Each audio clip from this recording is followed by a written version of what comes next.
spicy Cincinnati chilies. Hey Rachel, I'm Renee Paquette, the author of Messy in the Kitchen, my guide to eating deliciously, hosting fabulously, and sipping copiously. I'm going to be making my spicy Cincinnati chilies. This is a very easy recipe. I like to start with the tomato paste, so in that goes.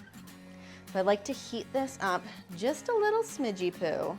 And then I'm gonna add the spices as well. I'm gonna pop those in just to heat those up, get those aromatics going, and then we're gonna add in all of the other liquids and whatnot and let it boil. Okay, so I just dumped all of the spices here over the heat just to like heat them up a little bit. Get our 6 cups of water. Add that water in slowly, mix it all together. Okay, so we're gonna bring this to a boil. I'm gonna put the tomato sauce in here as well. All right, we are in a good spot here. I'm gonna grab the onions. This is 1 medium onion, 4 garlic cloves diced. Worcestershire is going in. Vinegar. Am I gonna become a meme of somebody that can't say that word? Is that what's gonna happen with me mispronouncing this? And pop in the chocolate. I'm sorry, ma'am, are you putting chocolate in your chili? I am, yes I am. We put the ground beef in. Just take a wooden spoon and you can just kind of break it up as it's going. So you're gonna wait for everything to come back up to a boil.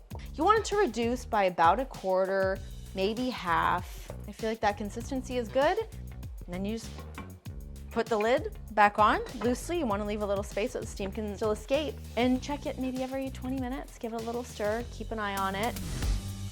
It's been about 2 hours. It's looking great, it's smelling great. I've got some spaghetti cooking here. It is just about done. So now it's time to get into the ways of having the spicy Cincinnati chili. So you can just have straight up chili, some cheddar cheese, some oyster crackers, call it a day, great stuff. Or do a little spaghetti, the chili on top, sprinkle on some more fresh diced onions, a little cheddar. You could even sprinkle on some beans if you're really feeling up to it. Look at that, come on. My personal favorite, the cheese coney. Layer it up with the Cincinnati chili. And you want like mounds of this cheese. So just pile the cheese up on that cheese coney. To me, that is the perfect way to have your Cincinnati chili. Cheese coney for me, baby. Ready? I might as well have a big bite of this.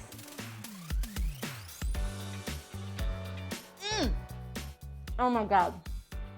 Rachel, it's heavenly. You guys are gonna love this. My dogs are gonna love what just fell on the floor. Everyone goes home happy. This is a Cincinnati chili.